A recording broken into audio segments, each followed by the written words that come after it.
आचरी देव तोहे लाल है जननी जय हो चुनरी देव तोहे लाल है आचरी देव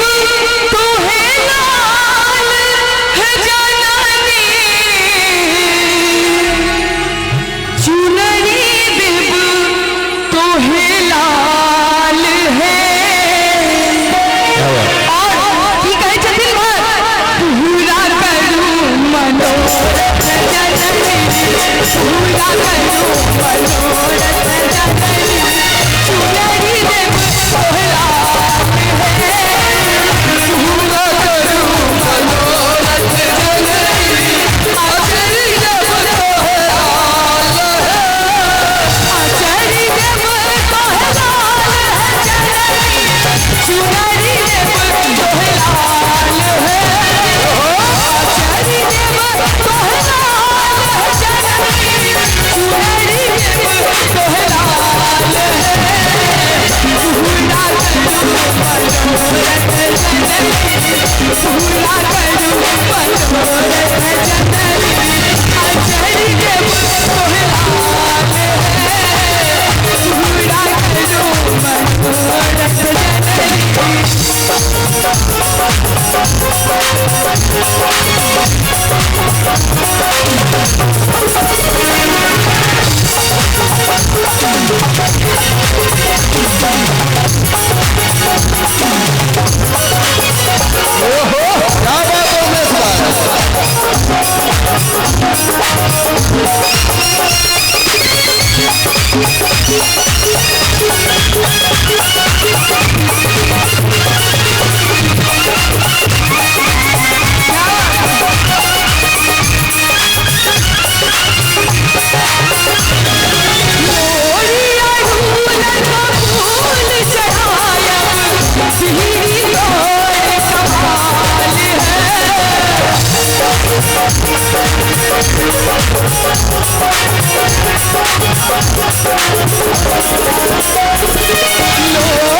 ढोलक वाला बंद करो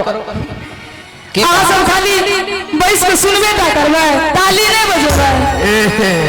आ पपुआ के बाप नहीं काछ नहीं ताली नहीं बजावे के छै हां किया ताली बजबे कियो तो फीस मांग रहल छै फीस बाप रे बड़ महग छै ताली ओनी एनी देखबे महाकाल सब के मोबाइलो फोड़ लेते ताली बजबो चक्कर में और संगे संगे कनी हंस कनी कष्ट क दोनों हाथ उठा के कहबे कि पूरा करूं मनोरथ जननी पूरा करूं मनोरथ जननी आचरी देव तोहे लाल है पूरा करूं मनोरथ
अहाँ सब जाना मुझे मन लागे छै एकदम एकदम